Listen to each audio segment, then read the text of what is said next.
আজ আমরা ক্লাস 12 এর তৃতীয় সেমিস্টার রাষ্ট্রবিজ্ঞানের এবিটি এর টেস্ট পেপার সলভ করব। তো চলো শুরু করা যাক। শুরু করার আগে বলে রাখি, এখনো পর্যন্ত দ্য পলিটি গুরুর ফ্যামিলিতে যদি যুক্ত না হয়ে থাকো, সাবস্ক্রাইব করে যুক্ত হয়ে যাও আর বন্ধুদের কাছে শেয়ার করতে একদম ভুলো না। ওকে, তো আজকে আমাদের সেট থাকছে প্রথম সেট, ওকে, যার পেজ নম্বর হচ্ছে AC1। পেজ নম্বর কত? AC1। ওকে, তো চলো প্রথম প্রশ্ন কি থাকছে। 1 নম্বর, মার্শাল পরিকল্পনা কার্যকর হয় 1945 সালে, 1949 সালে, 47 সালে, 51 সালে। এখানে আমি বলে রাখি যে মার্শাল পরিকল্পনা ঘোষণা হয়েছিল 1947 সালের 5ই জুন এবং এটি কার্যকর হয়েছিল 1948 সালে।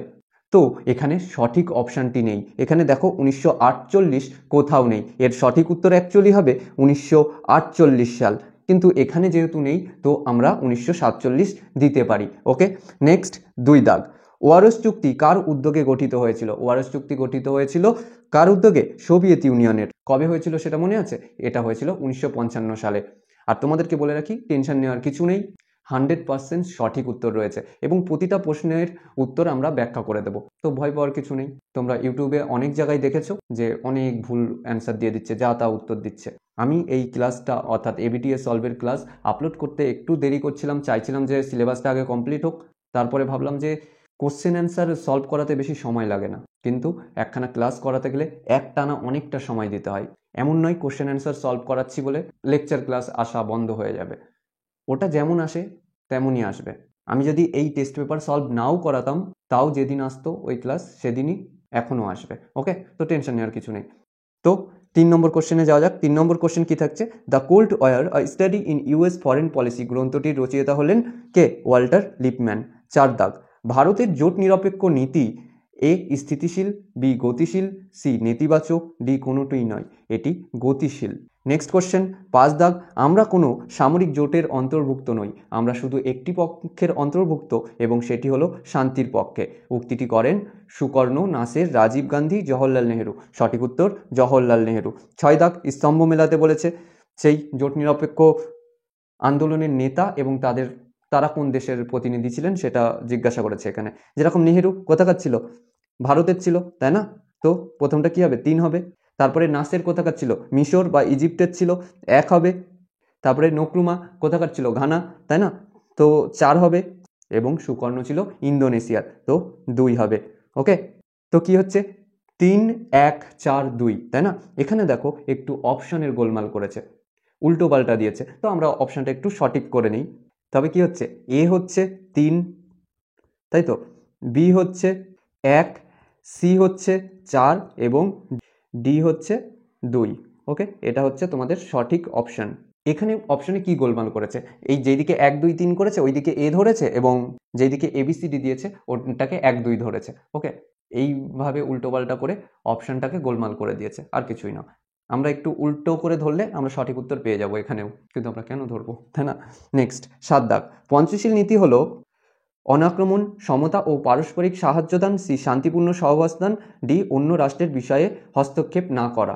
সবকটাই সঠিক, তাই না? Option D. নেক্সট কোশ্চেন 8 দাগ, বেমানান খুঁজে বার করো।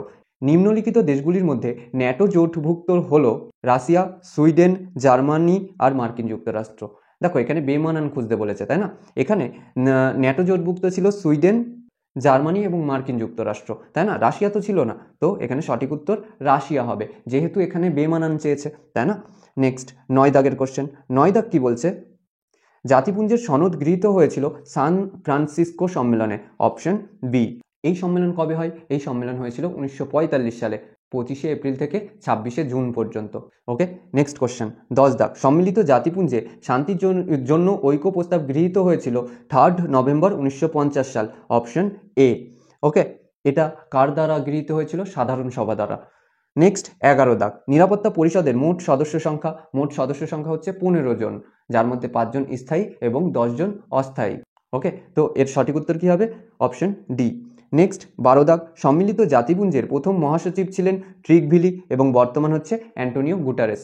ওকে, নেক্সট 13 দাগ, প্রতি 3 বছর অন্তর আন্তর্জাতিক বিচারালয়ের ড্যাশ বিচারপতি অবসর গ্রহণ করেন।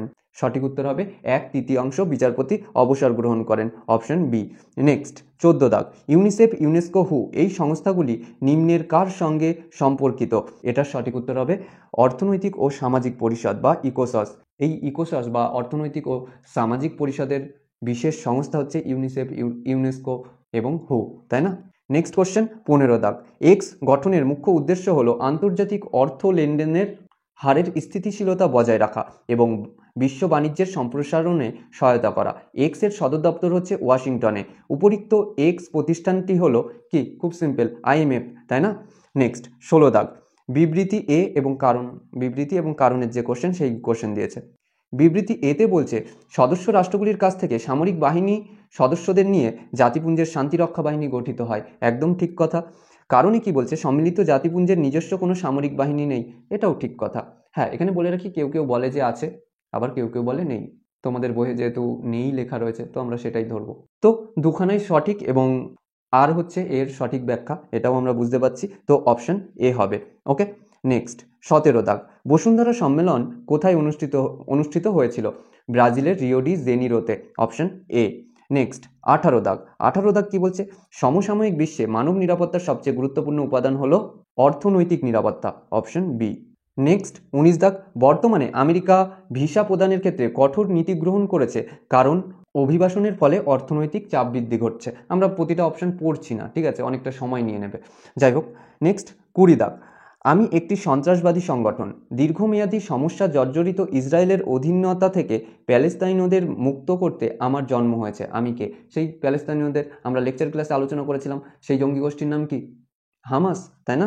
Option C. নেক্সট 21 দাগ, 21 দাগ কি বলছে? এডস, প্লেগ, স্প্যানিশ ফ্লু, কোভিড-19, ব্ল্যাক ডেথ, ইবোলো। নিচে কিছু অপশন আছে, প্রাণঘটিত রোগ, মহামারী, জলবাহিত রোগ, ভাইরাস। এটা মহামারী হবে সঠিক উত্তর। এগুলো সবগুলোই মহামারীর আকার ধারণ করেছিল। নেক্সট 22 দাগ, বাহ্যিক নিরাপত্তার বিভিন্ন দিকগুলি হলো প্রতিরোধের নীতি, প্রতিরক্ষা, ক্ষমতার ভারসাম্য, জোট গঠনের নীতি। সবকটি সঠিক, ঠিক আছে, সবকটি বাহ্যিক নিরাপত্তার বিভিন্ন দিক। ওকে। নেক্সট আইপিসিসি এর সম্পূর্ণ রূপ, এর সঠিক উত্তর হবে inter governmental panel on climate change. Okay. Next 24 দাগ, ভারতের প্রথম গভর্নর জেনারেল ছিলেন? সঠিক উত্তর হবে লর্ড মাউন্ট ব্যাটেন। আর প্রথম ভারতীয় গভর্নর জেনারেল ছিলেন, সেটা হবে চক্রবর্তী রাজা গোপালাচারী, এবং এই চক্রবর্তী রাজা গোপালাচারী শেষ গভর্নর জেনারেল ছিলেন। ওকে। নেক্সট 25 দাগ, দেশভাগের যন্ত্রণা সর্বাধিক সহ্য করেছিল যে দুটি রাজ্য, তা হলো পাঞ্জাব এবং বাংলা। কোথায় রয়েছে? অপশন বিতে। নেক্সট 26 দাগ, জম্মু ও কাশ্মীরে পুনর্গঠন আইন তৈরি হয় 2019 সালে, অপশন ডি। ওকে। নেক্সট কোশ্চেন 27 দাগ, স্বাধীনতার ঠিক পরেই ভারতের প্রধান সমস্যা রূপে দেখা দিয়েছিল কোন সমস্যা? উদ্বাস্তু সমস্যা, তাই না? তো অপশন বি হবে। 28 দাগ কি বলছে? বেমানান খুঁজে বের করো। ভাষাভিত্তিক রাজ্য পুনর্গঠনের সঙ্গে জড়িত সীমান্ত কমিশন, ধর commission, JVP committee, Fazal Ali commission. এখানে বেমানান চেয়েছে, তবে সীমান্ত কমিশন হবে, কারণ ধর commission, JVP committee, Fazal Ali commission সবগুলোই ভাষাভিত্তিক রাজ্য পুনর্গঠনের সঙ্গে জড়িত ছিল। ওকে। নেক্সট 29 দাগ, বিরোধী দল যেখানে নেই গণতন্ত্র সেখানে নেই। কথাটি বলেছেন, এই কথাটি বলেছিলেন আইভার জেনিংস। ওকে। 30 দাগ, ভারতীয় জাতীয় কংগ্রেস প্রতিষ্ঠিত হয় 1885 সালে। কত তারিখে জানো? 28শে ডিসেম্বর। ওকে। নেক্সট কোশ্চেন 31 দাগ, 31 দাগ কি বলছে? নিম্নলিখিত দেশগুলিতে কিরূপ দলীয় ব্যবস্থা দেখা যায়? মার্কিন যুক্তরাষ্ট্র, অস্ট্রেলিয়া, ব্রিটেন, জার্মানি, এগুলোতে দ্বিদলীয় ব্যবস্থা দেখা যায়, অপশন সি। নেক্সট কোশ্চেন 32 দাগ, সেই বিবৃতি এবং কারণ দিয়েছে। ভারতে বহুদলীয় ব্যবস্থা রয়েছে, একদম ঠিক কথা। কারণ হিসেবে বলেছে বহুদল ব্যবস্থা প্রায়শই খুব অগোছালো বা রাজনৈতিক অস্থিরতার দিকে নিয়ে যায়।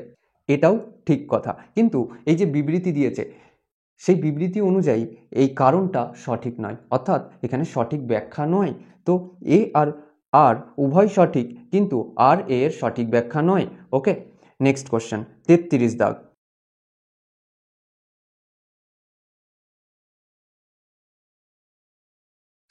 তারিখটিকে এ দলের প্রতিষ্ঠা দিবস হিসেবে ঘোষণা করেছে। 1964 সালে এ দলটি ভেঙে যায়। মার্ক্সীয় আদর্শেও এ দলের প্রধান ভিত্তি। উল্লেখিত এ দলটি হচ্ছে, এর সঠিক উত্তর হবে সিপিআই।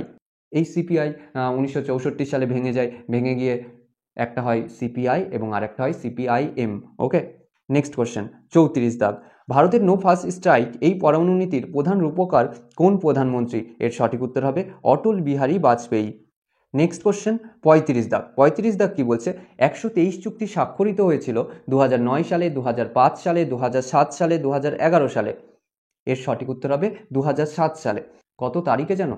9ই জুলাই, অর্থাৎ জুলাই মাসের 9 তারিখে এই 123 চুক্তি স্বাক্ষরিত হয়। কার কার মধ্যে হয়েছিল? ভারত এবং মার্কিন যুক্তরাষ্ট্রের মধ্যে। এখানে একটা কনফিউশন রয়েছে, তোমাদের বইতে কোথাও কোথাও দেখবে 2008 সাল দেওয়া রয়েছে, কিন্তু ওটা সঠিক নয়, কারণ এটা স্বাক্ষরিত হয়েছিল 2007 সালে আর এটা কার্যকর হয় 2008 সালে। 2008 সালের 10ই অক্টোবর এটা কার্যকর হয় এবং সেই অনুসারে কোনো কোনো বইতে দেখবে যে 2008 সঠিক দেওয়া রয়েছে। তবে আমরা কি দেখছি? 2007 সালে সেটা স্বাক্ষরিত হয় এবং কার্যকর হয় কবে? 2008 সালে। এবার আরও কয়েকজন তোমাদের মধ্যে এমন বলবেন, না দাদা 2007 2008 কোনোটিই সঠিক নয়, 2005 হবে। দেখো 2005 থেকে এটা স্বাক্ষরিত হওয়ার কথা চলছিল, তখন স্বাক্ষরিত হয়নি, স্বাক্ষরিত হয় 2007 সালে এবং ওটা কার্যকর হয় 2008 সালে। আশা করছি ক্লিয়ার হয়েছে। ওকে, নেক্সট 36 দাগ, ভারত কর্তৃক সম্পাদিত প্রথম পরমাণু বিস্ফোরণের নাম ছিল ইসমাইলিং বুদ্ধা, যেটা ঘটেছিল 1974 সালে। কোথায় ঘটেছিল? রাজস্থানের পোখরানে। ওকে, নেক্সট 37 দাগ, চীনের আগ্রাসন প্রতিহত করার জন্য প্রশান্ত মহাসাগরীয় অঞ্চলে ভারত কর্তৃক গৃহীত পদক্ষেপটি হলো? এর সঠিক উত্তর হবে হীরের মালা নীতি। ওকে, নেক্সট 38 দাগ, বিবৃতি এ এবং কারণ সেই ওগুলো দিয়েছে। বিবৃতি এতে কি বলছে? রাশিয়ার সঙ্গে ভারতের বৈদেশিক সম্পর্ক শক্তিশালী এবং দৃঢ়, যা ভারতের পররাষ্ট্র নীতির একটি গুরুত্বপূর্ণ দিক। একদম ঠিক কথা। আর কারণ হিসেবে দিয়েছে ভারত এবং রাশিয়া উভয় একটি বহুমুখী বিশ্ব ব্যবস্থার একটি দৃষ্টিভঙ্গি ভাগ করে নেয়, এটাও ঠিক কথা, এমনকি এটা সঠিক ব্যাখ্যাও বটে। ওকে, তো এর সঠিক উত্তর কি হবে? এ এবং আর উভয় সঠিক এবং আর হলো এ এর সঠিক ব্যাখ্যা। ওকে, এবার নেক্সট কোশ্চেনে যাওয়া যাক। নেক্সট কোশ্চেন কি বলছে? 39 দাগ, 2019 সালে আমেরিকার টেক্সাসে ড্যাশ কর্মসূচিটি অনুষ্ঠিত হয়। অপশানে কি বলছে? Namaste Modi, hello Modi, howdy Modi, welcome Modi. কোন কর্মসূচিটা অনুষ্ঠিত হয়েছিল? Howdy Modi. Option C, howdy Modi. Okay, next 40 দাগ, ড্যাশের প্রতিক্রিয়া স্বরূপ ভারত পাকিস্তান একমাত্র ট্রেন সমঝোতা এক্সপ্রেস এবং সাদি সরহদ বাস পরিষেবাটি বন্ধ করার সিদ্ধান্ত গৃহীত হয়েছিল। ওই যে 370 ধারার বিলোপ করলো, তারপরেই এই ঘটনা হয়, তাই না? তো আজকের সেট কমপ্লিট হলো। আজকে এই পর্যন্তই, সঙ্গে থাকার জন্য ধন্যবাদ। আর তোমাদের কোনো রকম কোশ্চেন থাকলে নিশ্চয়ই জিজ্ঞাসা করতে পারো, আর ভয় পাওয়ার কিছু নেই। আমি আবারও বলছি 100% সঠিক উত্তর রয়েছে এবং প্রতিটা প্রশ্নের উত্তর আমি ব্যাখ্যা করার চেষ্টা করেছি। হ্যাঁ, যেগুলো ব্যাখ্যা করার দরকার ছিল না সেগুলো করিনি। তো আজকে এই পর্যন্তই। ওকে, আর হ্যাঁ, এখনও যদি পরিবারে যুক্ত না হয়ে থাকো সাবস্ক্রাইব করে যুক্ত হয়ে যাও।